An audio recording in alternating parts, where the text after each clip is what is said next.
Glória a Jesus. Amém, meus irmãos. Pegue suas Bíblias aí, meus irmãos. Aproveite que estamos de pé. João capítulo 13, verso 35. Glória a Deus. Nós estamos vindo de um ar livre, irmãos, na praça. Foi muito bacana, né? Junto com a Igreja Amor é Tudo lá. Muitos jovens, né? Os músicos lá também que nos ajudaram lá. Muito legal. Que bênção de Deus. Depois a gente fala sobre isso. João capítulo 13, no versículo 35. Versículo 35. Hoje nós vamos aprender como ser discípulo de Jesus. Quem é discípulo de Jesus aí? Diga amém, Jesus. Aí, glória a Deus. Já estou meio caminho andado. Você já quer ser discípulo de Jesus, já é uma benção. Então, João capítulo 13, versículo 35. Todos acharam? Glória a Deus. Quem não achou, acompanha aqui com a gente no telão. Através deste testemunho, todos reconhecerão que sois meus discípulos, se tiverdes amor um pelos outros. Algumas Bíblias estão como a minha aqui. Eu não sei se a tua é corrigida, mas nessa daqui eu achei interessante. Nisto todos conhecerão que sois meus discípulos, se vos amardes uns aos outros. Amém, igreja de Deus? Podeis assentar, meus irmãos. Vamos desocupar as mãos, vamos aplaudir o Senhor Jesus, bem forte para o Rei da Glória.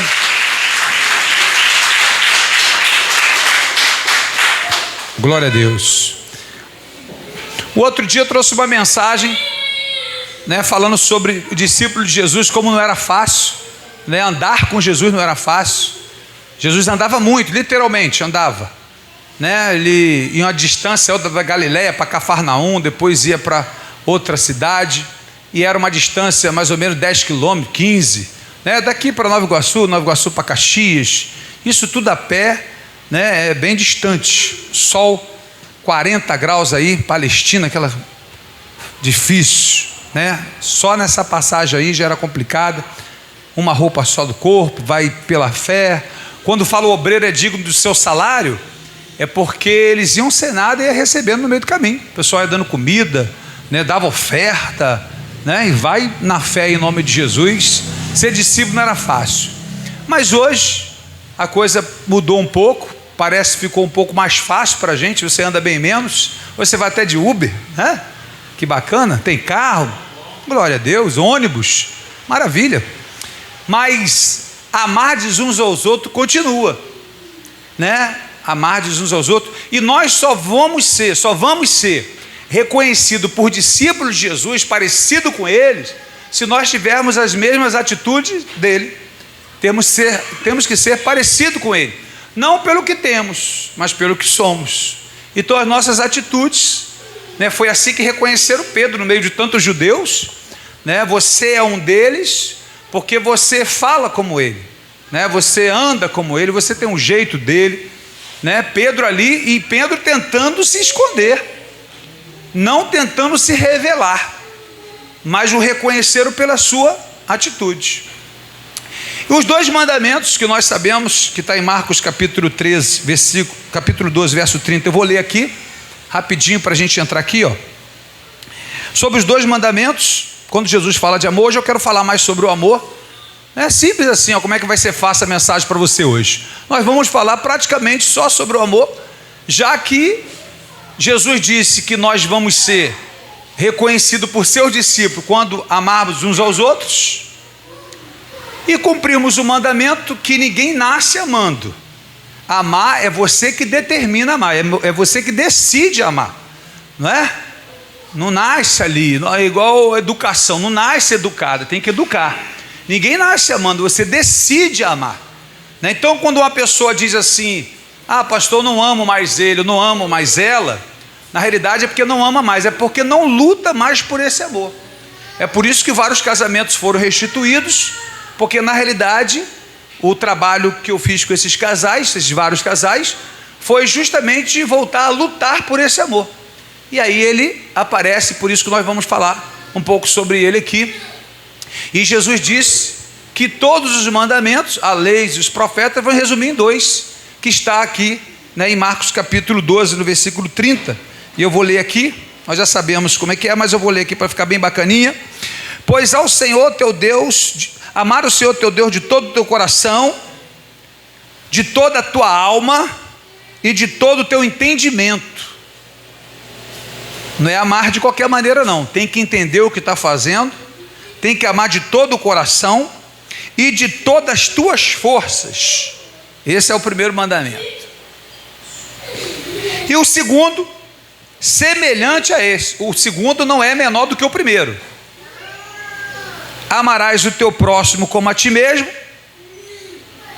Não há outro mandamento maior do que esses. Então, se nós amarmos uns aos outros, se nós amarmos a Deus acima de todas as coisas e amar o próximo como a nós mesmos, nós vamos ser parecidos com Jesus. Olha como é que é simples. Então, vou dar igual aquele jovem rico. Senhor, o que faço para ter vida eterna? Jesus guarda os mandamentos, né? Não matarás, não roubarás, não furtarás. Quando Jesus encerra, ele, na sua soberba, na sua altivez, ele diz assim: isso aí, fichinha, isso aí eu faço desde criancinha.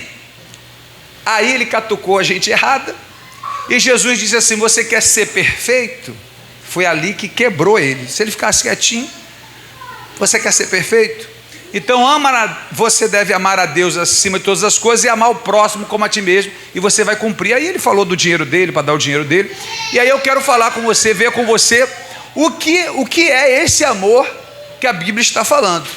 Porque será que é só eu amar meu irmão, eu amar minha esposa? Será que é amar meu amigo, amar a igreja?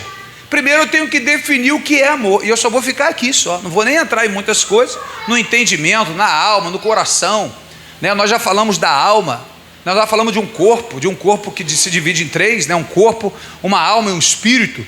Um corpo físico, que é esse aqui que nós temos, uma alma, que são os nossos sentimentos, nossas vontades, nossa inteligência, e o nosso espírito, nosso comportamento, são as nossas ações. É por isso que quando vamos batizar uma pessoa, Jesus, ele diz: é necessário nascer da água e do Espírito. Então nós precisamos nascer da água e ter um novo comportamento. Benção. Então a gente só vai aprender o que é o amor agora. Você se encaixa nisso e participa da salvação. Olha como é que é fácil, né? Vamos abrir aí, Léo. Vamos aqui pegar Coríntios capítulo 13. Vou até abrir na minha Bíblia aqui. Coríntios capítulo 13. Coríntios capítulo 13. Primeira carta de Paulo aos Coríntios, capítulo 13, no versículo 1, creio que até o 12. Aí. Primeira carta de Paulo aos Coríntios, capítulo 13, capítulo 13, do versículo 1 em diante.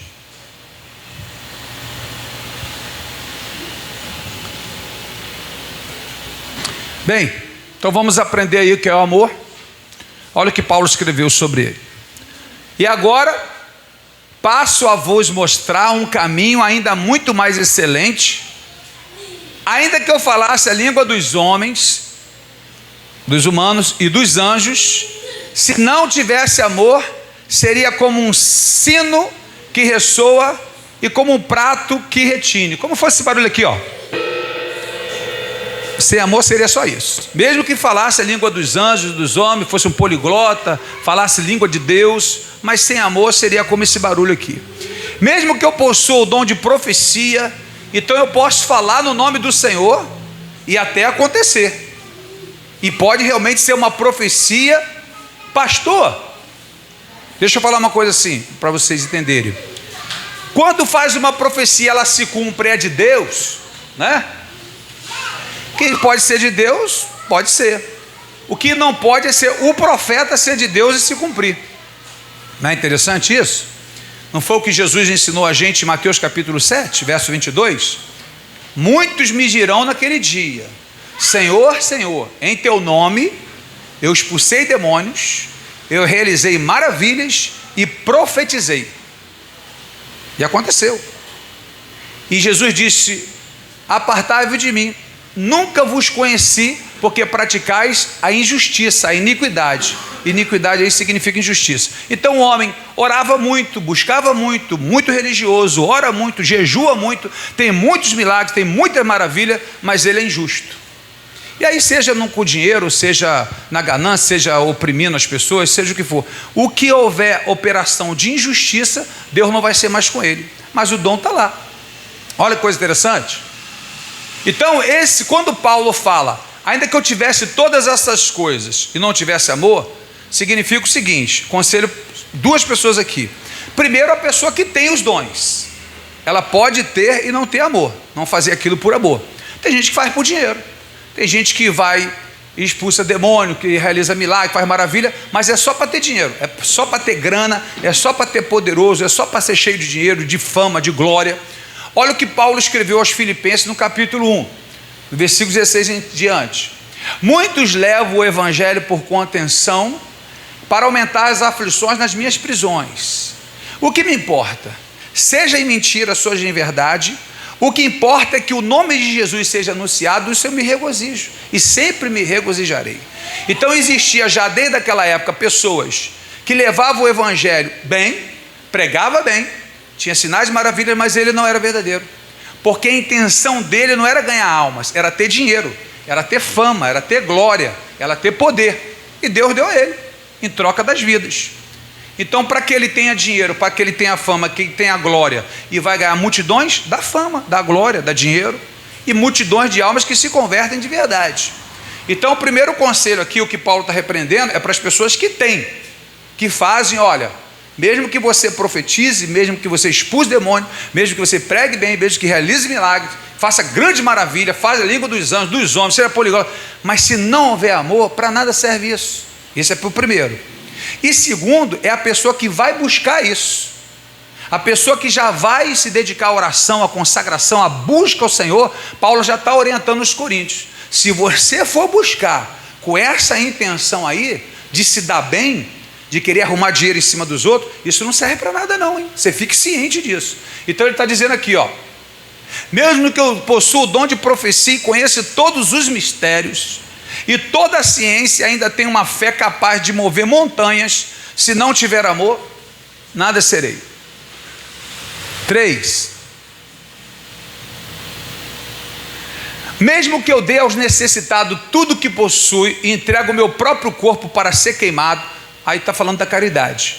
Pessoas que fazem caridade, mas não é por amor. Às vezes politicagem, para se mostrar, para ter um poder, para ter uma autoridade, para ter alguma coisa, para ter voto. Caridade. Então, é por isso que eu já não concordo com algumas bíblias, que lá em Gálatas capítulo 5, já diz que um dos frutos do amor, para começar, o fruto do amor, aí vem falando longanimidade, bondade, benignidade, mansidão, domínio próprio. Ali algumas bíblias já trocaram amor por caridade, querendo dizer que é a mesma coisa. Não é. Amor é amor. Amor é a essência do caráter de Deus. Deus é amor. Deus não é caridade, né? Então, até em traduções hoje, a gente tem que realmente tomar cuidado. Ó, pois eu entrego meu corpo para ser queimado. Quer dizer, o camarada se ofereceu, deu o próprio corpo, deu a vida. Se não tiver amor, todas essas ações não me trarão qualquer benefício real. 4.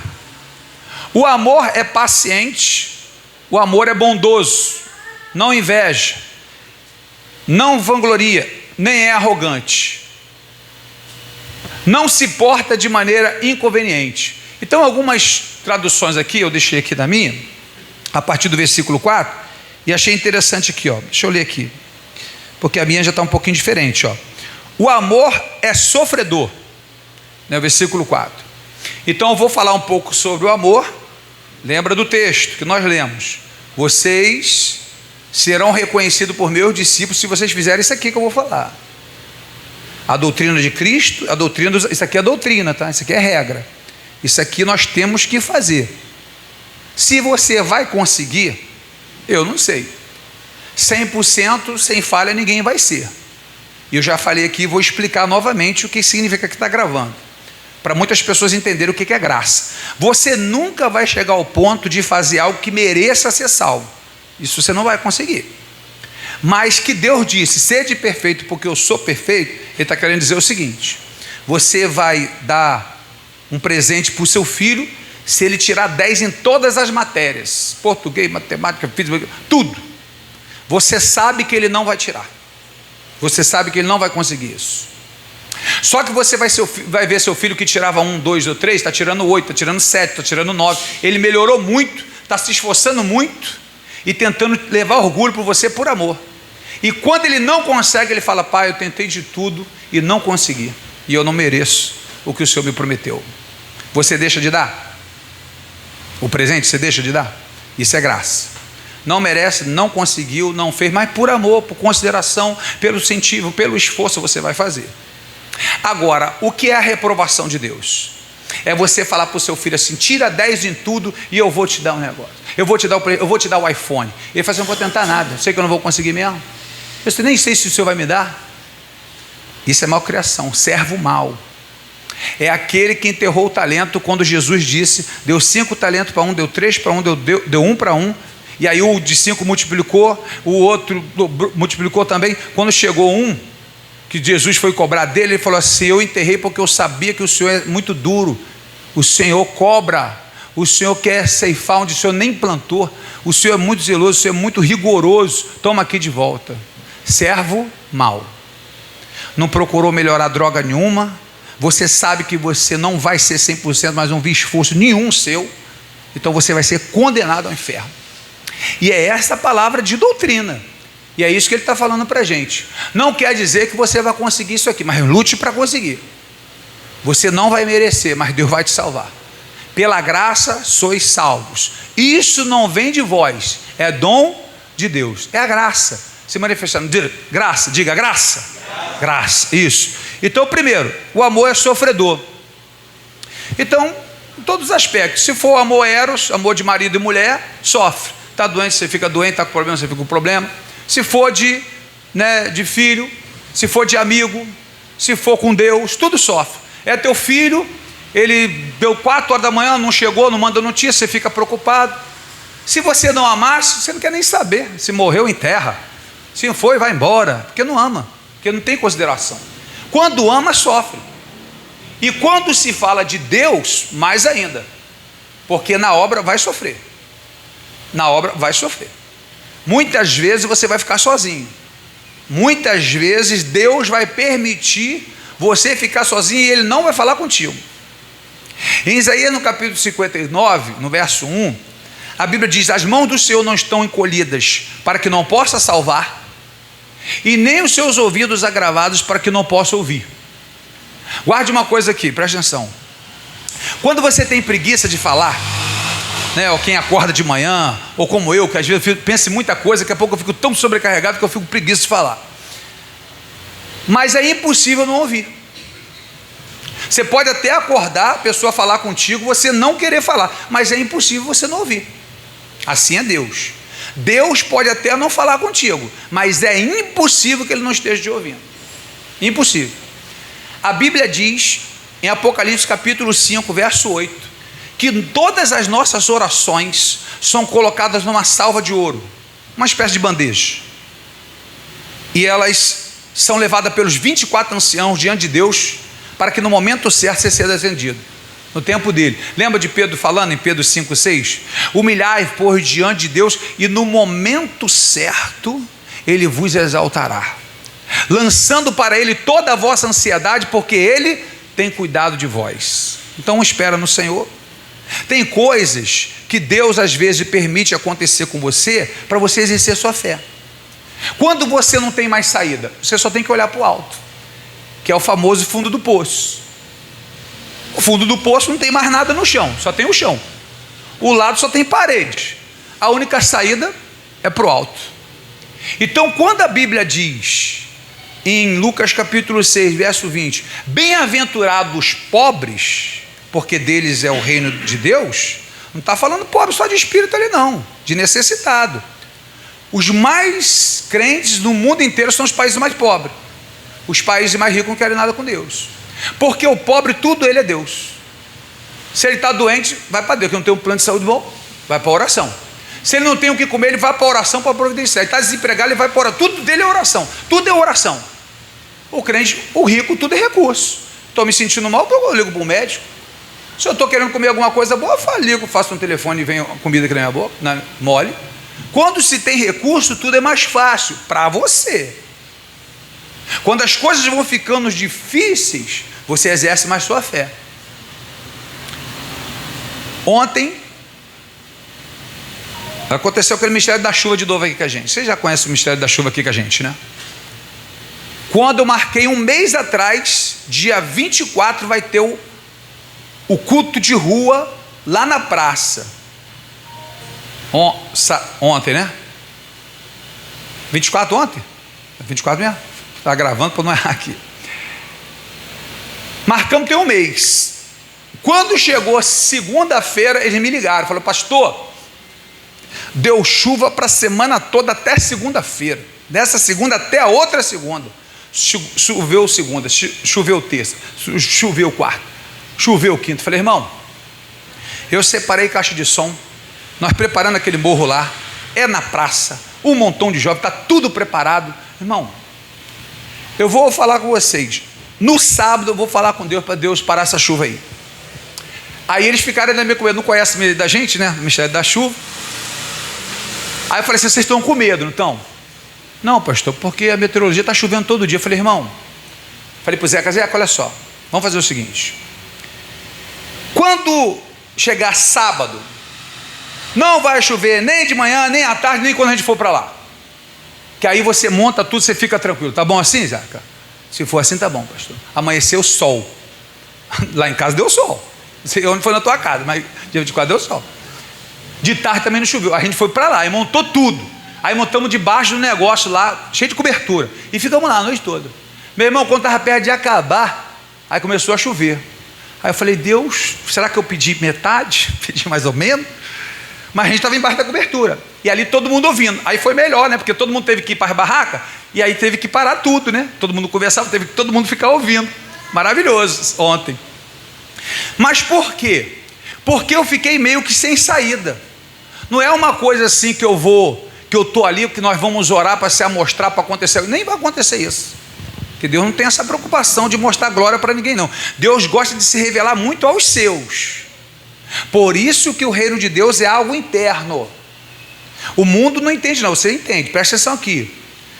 O mundo, quando lê assim, ó, Jesus dizendo, eu não vim trazer paz à terra, não. Eu vim trazer espada. Eu vim trazer divisão. Sogro, sogra, irmão, pai, tudo é chapa. E detalhe, quem honrar mais pai, mãe, o que foi mais do que a mim, não é digno de mim. Aí quem lê fala assim, irmão, o negócio é sinistro, né? Não? Trazer divisão, espada. O que Jesus está querendo dizer? Quando ele traz o reino de Deus é algo interno. O reino de Deus não é para o mundo, não. O que é o reino de Deus que Paulo falou em Romanos 14, 17? O reino de Deus não é comida nem bebida, é paz, justiça e alegria no Espírito Santo. Isso é pessoal, só seu e Deus. O diabo vai tentar de tudo para roubar a tua paz. Aí vai usar alguém, vai criar uma situação, porque ele quer te tirar daquela zona de paz ali, ó, de ser justo, para você cometer alguma injustiça. Não tem? Faz isso. Nada, todo mundo faz, mas é justo que você vai fazendo? Como você vai saber se é de Deus ou se não é? Só isso aqui. Você vê se te traz paz. Qualquer decisão na sua vida, traz paz o que você está decidindo, o que você está pensando? Está te levando paz? É justo o que você vai fazer? A alegria no Espírito Santo é a alegria que te alegra e que também alegra a Deus. Não é só te alegra, não. Também vai alegrar Deus com o que você está fazendo? É de Deus. Pode fazer que é de Deus, que isso aí é reino de Deus, e é impossível entrar no reino dos céus sem ter o reino de Deus. Então a gente precisa do reino de Deus para entrar no reino dos céus, e sem amor não consegue nada disso. Ó, voltando aqui para o amor é sofredor, o amor é benigno, o bem. Uma pessoa boa gosta de fazer o bem, por isso que a Bíblia diz, não tem como uma fonte doce jorrar uma água salgada. Porque se a pessoa é do bem, ela faz o bem, ela tem prazer de fazer o bem. E aí, esse amor tem que vir acompanhado de sabedoria, senão o pessoal acaba contigo. Vão aproveitar que você é muito bom, né? Você é muito bacana, você gosta de doar muito, você gosta de ajudar muito, você acaba com a sua vida, o diabo te destrói. Bom demais. Lembra de Jesus falando? Manso como a pomba, prudente como a serpente. Como saber, pastor? Eclesiastes 7, versículos 16 e 17. Não seja exageradamente justo, não seja exageradamente sábio, não seja exageradamente ímpio, porque morreria antes do teu tempo. Você sabia que você pode antecipar a morte? Você sabia que Deus tinha muito mais para muita gente, mas Ele antecipou a morte? Meu irmãozinho. Pastor, até onde eu tenho que ser justo? Até onde não te incomoda, até onde não te prejudica. Chegou perto de te prejudicar, para. Você vai passar do teu limite, tu vai se prejudicar. Então começou a te prejudicar, é hora de parar. Eu achei interessante. Se eu posso usar o nome não vou usar o nome não. Tem um irmão lá em Caxias, ele tem uma palhozinha. O irmão Luiz, o que ajuda eu posso falar. O irmão Luiz ajudando o irmãozinho. O irmão nem é crente, nem é da nossa igreja, nem nada, mas é um vizinho. E aí foi dando para ele assim: poxa, eu para receber salário eu tenho que ir de Uber, aí é longe, não dá, eu sou cadeirante, difícil para pegar o dinheiro e tal. Aí o Luiz se compadeceu, falou assim: rapaz, eu te levo. Meu Deus, não é possível, você vai me levar para receber? Vou levar para receber. Cara, chorou e tudo. Meu Deus, aleluia, é amor. Amar é diferente de gostar, você sabe disso? Gostar, eu tenho que conhecer a pessoa. Eu posso fazer um ato de amor por uma pessoa ali, demonstrei amor por ela, mas eu não gosto, eu nem conheço ela. Porque para gostar você tem que conhecer. Então a Bíblia não fala gostar do próximo, não, é amar o próximo. É você fazer sem até esperar nada em troca, e nem esperar nada dele. Isso é amar o próximo. É quando você ajuda sem esperar nada em troca. Isso é amor ao próximo. Fazer por ele o que você gostaria que fizesse por você, se você estivesse no lugar dele. Isso é amar como eu me amo. Fazer por ele o que fazia por mim. Então é isso aí. Então gostar já é uma coisa mais de relacionamento, mais de afinidade, né, de amizade. Isso aí está mais no gostar. Então não é gostar. Então eu posso amar uma pessoa e não querer conviver com ela. Eu posso amar, mas não quero que seja meu amigo. Eu posso amar, mas não quero dentro da minha casa. Então eu posso selecionar pessoas. Tem pessoas que vai ficar comigo em casa, tem pessoas que eu vou contar segredo, tem pessoas que eu só vou, Pai do Senhor, meu irmão, Deus te abençoe, mas vai para bem longe, em nome de Jesus. Você é perturbado, mas eu te amo, Deus abençoe, meu Senhor, salve esse homem. Não sou obrigado a andar com ele, sou obrigado a ser amigo dele, conviver com ele, sou obrigado a amar com ele. Então, a gente tem que aprender dentro dessa palavra aqui. Vamos voltar para o texto aqui, que o horário está correndo ali. Esse horário é uma benção. O amor não é invejoso. Inveja não é só eu desejar o que é seu para mim, não. Também é inveja. Eu quero o seu, independente se vai te prejudicar, se você vai deixar de ter, o problema é teu. Eu quero para mim o que é seu. Mas é também não se alegrar com a tua alegria. É não se alegrar com a tua vitória. Você cresce e a pessoa fica chateada. Toma cuidado você que fala para o marido ou para a esposa: a fulano como é que está? Olha a fulano como é que está. Ele tem, ela tem. Isso é inveja, hein? Isso é inveja. E isso é maligno. Então quer cobrar do marido, quer cobrar da esposa a coisa dos outros que você não tem. Você já está desejando aquilo lá. Isso é inveja, isso é cobiça, isso é pecado. O amor não é invejoso. Deixa eu ver aqui. O amor não trata com leviandade. Leviano, os da maldade. Quando você tem uma amizade e quando você percebe que não é amor, quando só te suga, só quer tirar proveito de você. Como é que você sabe que é amor ou que é bajulação? A bajulação quer algo em troca. O amor não quer nada em troca.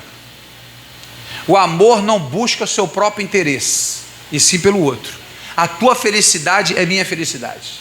Você cresceu, eu me alegrei.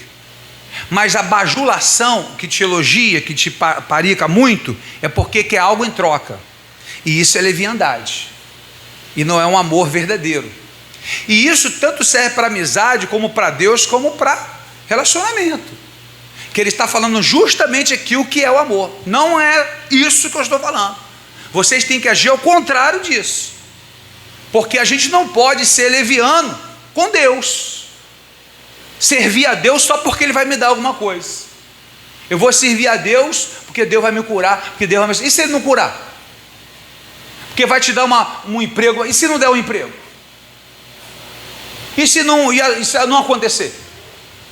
O que é justamente o amor?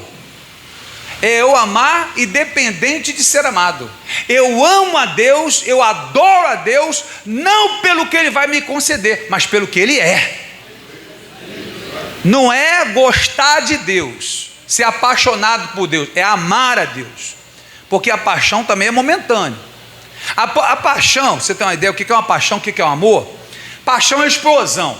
Você pega um carro, pá, liga, puf, aquilo ali é a paixão. O amor é o que vai levar o carro.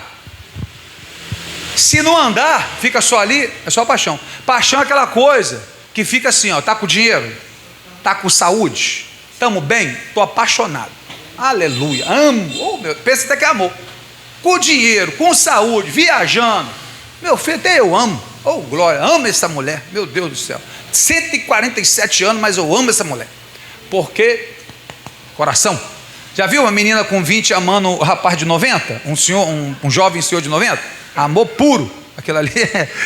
Ai, Jesus, vamos processar. Corta esse. Tu já viu a mulher com 20 rica e o com 90 duro? Tu já viu? Me apresenta esse cara aí, por favor. Vamos voltar aqui para o texto. Não se ensoberbece, soberbo, altivez, se coloca o tempo inteiro por cima. Mostra que está errado, mas não reconhece. Dá um jeito, faz birra, mas não. Mas também não peço perdão não mesmo. Estou pensando o quê? Bota um pezinho atrás. É soberba. É soberba e não tem nada a ver com amor. Isso acontece muito no casal, não acontece não, mano? No meu acontece. E geralmente sou eu que estou errado. Senhor, tu sabes. Vamos lá. Não se porta com indecência, inconveniente, não busca seus interesses. É interessante o amor, quando eu achei muito bacana a palavra do Dr. Augusto Cury, eu dizia que, olha o que é o reconhecimento. Eu dizia que, até no meu livro eu escrevi isso, amar o cônjuge é lutar pela felicidade dele. Lutar para que ela seja feliz. Se ela me ama, ela vai lutar para eu ser feliz. Aí veio o pastor Cláudio Duarte. O pastor Cláudio Duarte disse assim: não, eu não acho isso não. Eu acho que você tem que ser feliz e casar com uma pessoa feliz. Aí veio Augusto Cury. Falou: não, discordou dos dois. Não, você tem que ser feliz e se casar para ser mais feliz. E aí veio a Andréa Vermonte, uma psicanalista. Ela disse: a palavra solteiro, a origem eu esqueci agora, mas eu achei interessante, vem de só e inteiro. Se você tiver todo quebrado, não é um bom momento para arrumar relacionamento, que você está fragilizado. E quando você está fragilizado, quando você está passando fome, qualquer prato de comida você quer comer. Então você tem que estar muito bem servido. Você tem que estar muito bem resolvida, bem com você, sabe? Você tem sua vida, você tem seu trabalho, você tem sua coisa, e você vai escolher, vai ver com o tempo. Quando foram fazer um paralelo aqui, quando foram perguntar, um dos maiores 7-1 aí que ele dá volta nos outros, aí perguntaram assim: cara, como é que tu consegue, como é que faz para não cair no golpe? Sabe o que o 7-1 falou? Você nunca consegue enganar uma pessoa que ela não quer levar vantagem o tempo inteiro. Você só engana quem quer levar vantagem. É mais barato, é agora. Se não for agora vai perder, hein? Só tem essa. Aí faz com que você seja precipitado. Aí em Provérbio 19, não é bom proceder sem refletir, e peca quem é precipitado. Então a Bíblia diz o seguinte: pense bem antes de agir. Isso é vigilância. Vigilância é pensar antes de agir e pensar na consequência. Quando você pensa antes de agir, você tem que pensar no tempo. Aí a psicologia diz, o DCD, duvide, critique e depois você determine. Nunca faça algo sem duvidar. Nunca faça algo sem criticar. Depois você determina. Missionário R. Soares, ele disse assim: eu nunca tomo uma decisão sem antes orar antes, sem menos orar antes. Não, tem que ser agora, não vai perder, não é meu. Vamos orar ao Senhor, se tem uma procedência, se tem é conhecido, igual o caso da Michele, né, do Arthur. Ela pediu, orou a Deus, que Paulo falou isso em Filipenses 4, as vossas petições sejam em tudo conhecidas diante de Deus, ou seja, tudo que você vai fazer, ore antes. Aí ela orou, e aí apareceu um carro, mas o carro era da amiga, do pai da amiga, a pai da amiga já não quer dirigir mais, o carro está lá na garagem, aí é outra história. Estou falando de gente no tiro, no susto. Querido, se uma coisa custa 20, está vendendo por 10, não é seu amigo, ele vai dar preferência a amigo, o irmão, o pai. Tudo que é fácil vai passar primeiro para amigo, não vai passar para qualquer um. Vai dar algo mole, vai dar para você, que nem te conhece.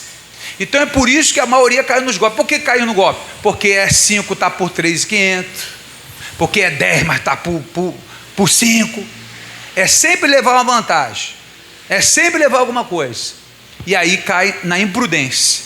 Por isso que o amor, que a sabedoria tem que ser acompanhada da prudência. A prudência é saber agir. É agir pensando na consequência. Pensar antes de agir. Então olha só outro. O seu interesse não se irrita. Sabe que eu não sei explicar o que é esse não se irrita? Não se irrita. O amor não se irrita. Na realidade, vou dar o meu discernimento, tá bom? Porque quando a gente fala assim, não tem paciência, se irrita, eu não creio que seja algo momentâneo. Se irritou agora, se aborreceu agora, até porque todo mundo vai se irritar. O próprio Jesus se irou quando ficaram fazendo coisas erradas lá, né? Quando a Bíblia fala de ciúme, que é pecado, a gente tem que ver aonde está isso aí, porque o Espírito Santo tem ciúme de nós. Então vamos trazer um discernimento aqui. O se irrita e o que falsa com paciência. Quando ele fala que não tem paciência, é quando você desiste daquilo. Você desiste dessa pessoa, você não tem mais paciência, você não quer mais falar com ela. Então você pode não ser amigo, você pode não conviver, mas a Bíblia diz que tem que amar. E amar, eu posso orar por uma pessoa. E como é que eu faço assim, pastor, para orar pelo inimigo? Né? Senhor, leva, Senhor, em nome de Jesus, pelo amor de Deus, né? Abençoa ele indo para o céu, adiantado, salva ele, Senhor. Mas na realidade, nós pedimos justamente a sua libertação. Porque quando você deve orar por uma pessoa que te persegue, que é perturbado do cão, do inferno, e que você não tem condição de perdoar, tem muita gente que quer perdoar e não consegue. Fala assim, pastor, eu queria perdoar. Foi violentada, matou o filho, abusou quando era criança, fez várias maldades, eu não consigo perdoar. Como é que eu faço? O que a Bíblia orienta?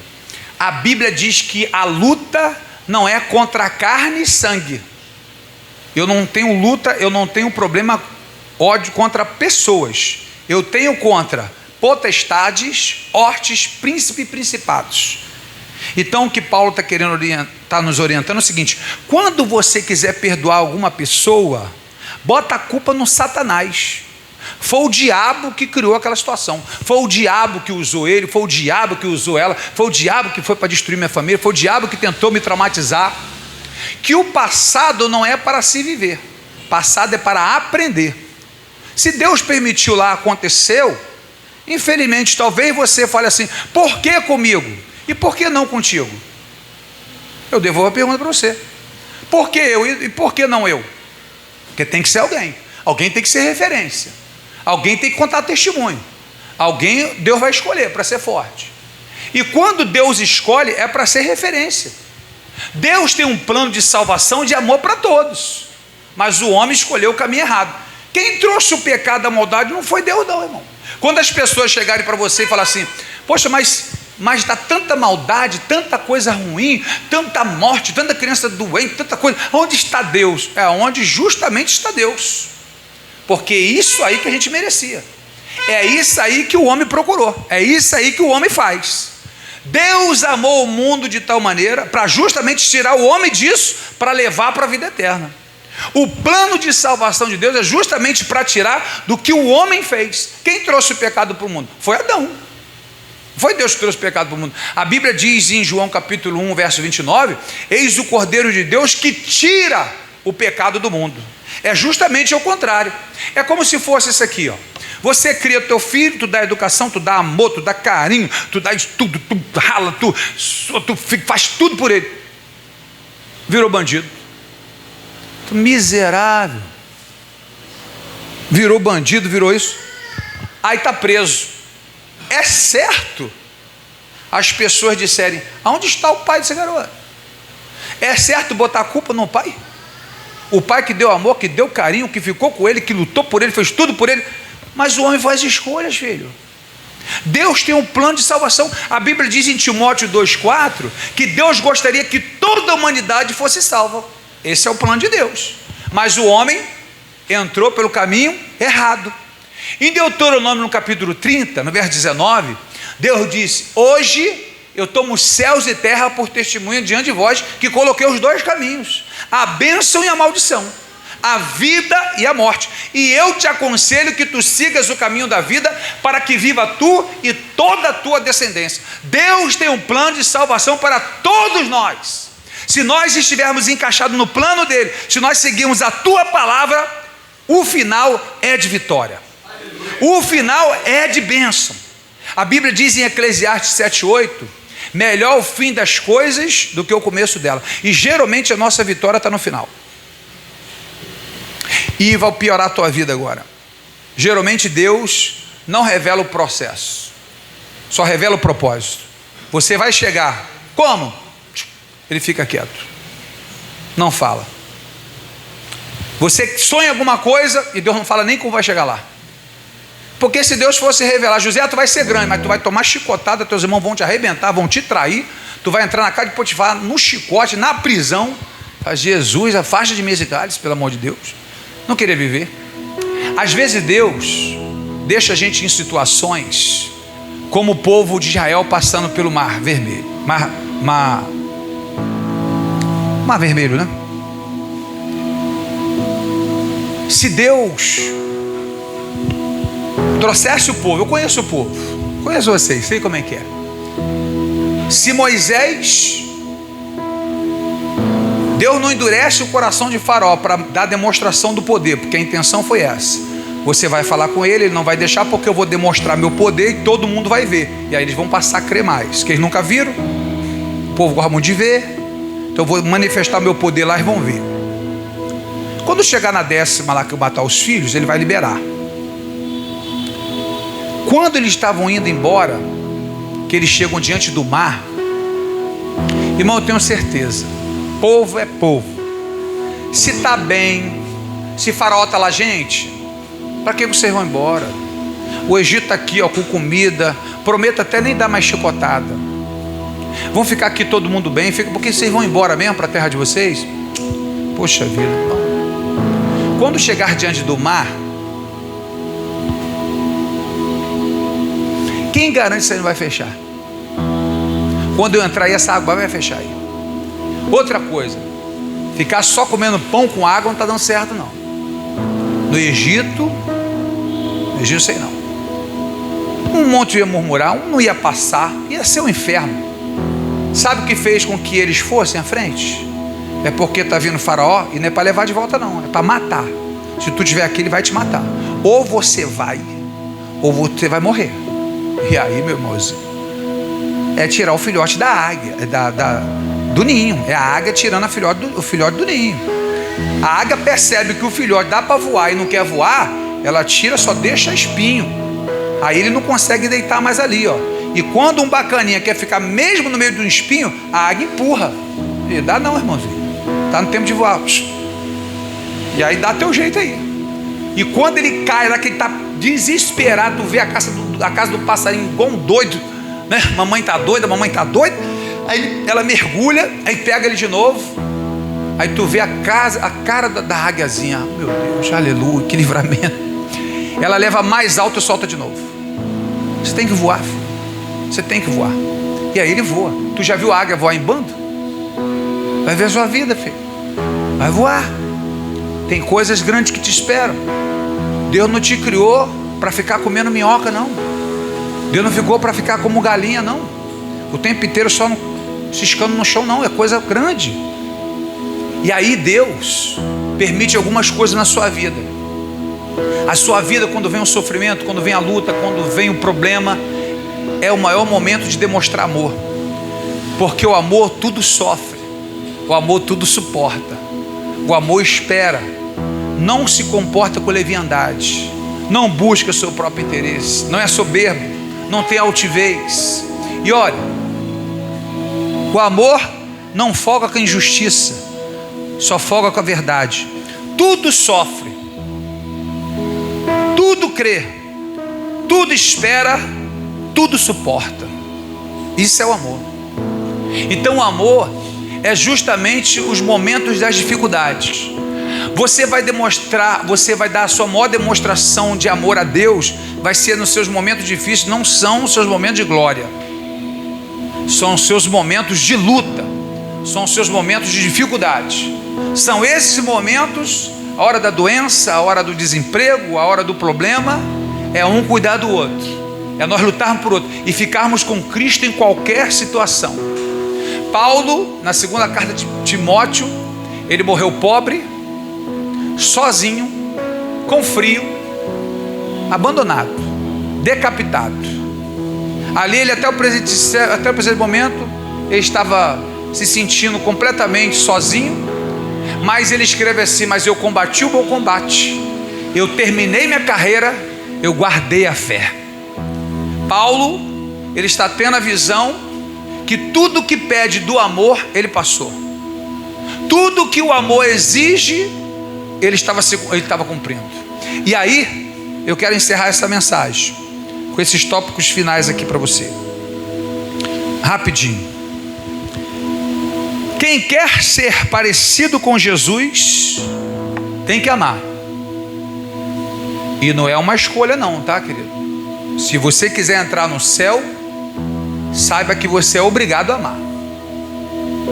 Vós sereis reconhecidos por meus discípulos quando amardes uns aos outros. E aí, o que eu acho interessante de Deus é que Deus manda um montão de gente diferente. E aí você não sabe lidar com gente que tem pensamento diferente que você. Como você lidar com a crítica? Pastor, não ligo. Uma pessoa falando não liga mesmo não. Duas, mais ou menos. 3 pessoas. Comece a pensar. Tem muita gente criticando. O problema é tu, hein? O problema é tu. E aí pergunta: onde estou errado? O que pode me mostrar? Porque é melhor a gente se corrigir aqui do que lá. Lá em cima só desce, arrasta para baixo, como diz os adolescentes. É melhor arrastar para cima. Porque se tu chegar lá em cima falando que não conhece, também não tem escapatória, porque você teve a oportunidade de conhecer. Nessa igreja você não vai chegar lá em cima falando que não sabia, não. Você vai chegar lá sabendo dizendo que sabia.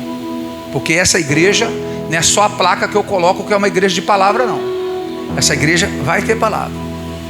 E você nunca vai sair daqui sem palavra. Porque é essa palavra que me corrigiu. É essa palavra que me confrontou. Todas as religiões, você se adapta a ela, e ela se adapta a você.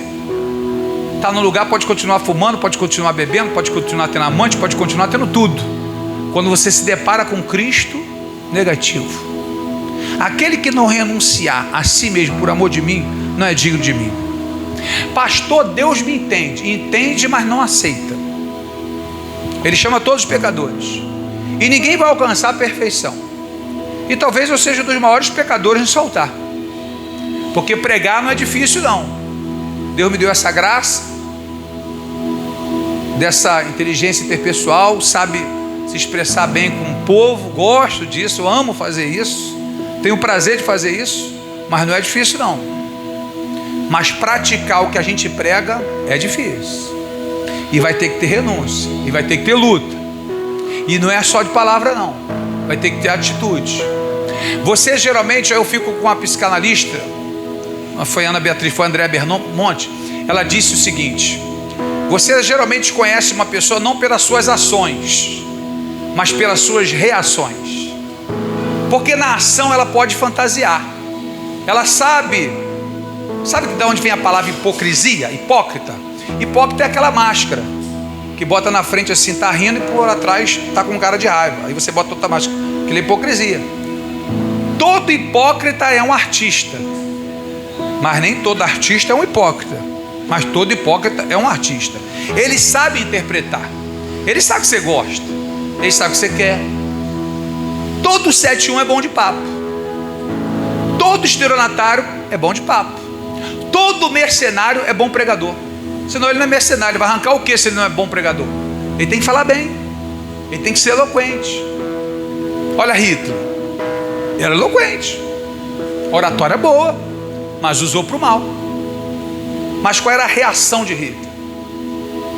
Então a gente conhece muito uma pessoa na reação e não muito na ação, porque na ação consegue mapear, mas na reação, quando vem um problema, quando vem a dificuldade, quando vem o imprevisto, quando você precisa, quando ela não precisa de você, porque quando precisa de você não é difícil, mas quando ela não precisa de você, não tem pessoa que você acha assim: pastor, depois que teve dinheiro, meu Deus, pensa num bicho endemoniado, perturbado,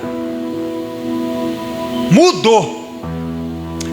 Provérbio 27, 21, a Bíblia diz: o crisol prova a prata, e a fornalha prova o ouro, mas o homem é provado pelos louvores que recebe.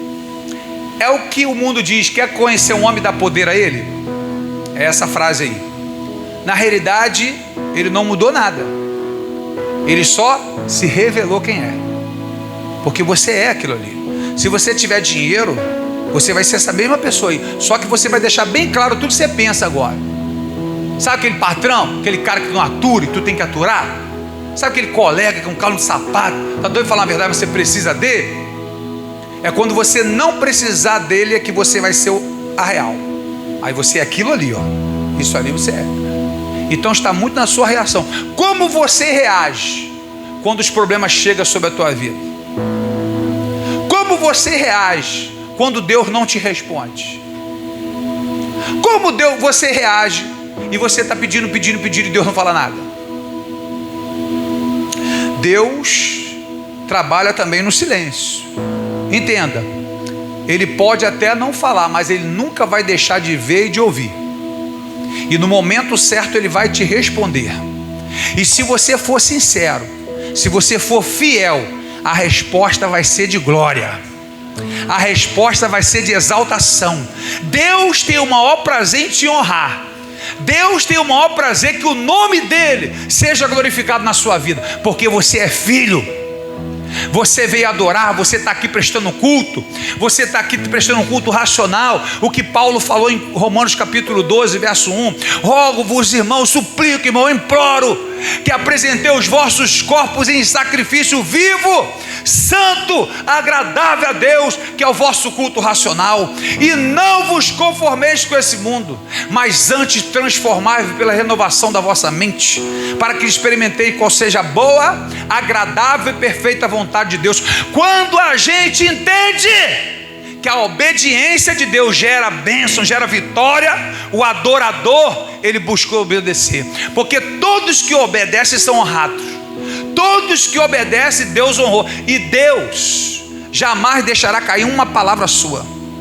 Deus nunca vai ficar te devendo nada. Deus nunca deixará de cumprir a sua palavra. A Bíblia diz: ainda que você seja infiel, Ele permanece fiel, porque Ele não tem como ir contra a sua palavra. Se Ele prometeu, Ele não é como o pastor Clécio, que esquece, que falha contigo. erra com você, Ele é infalível.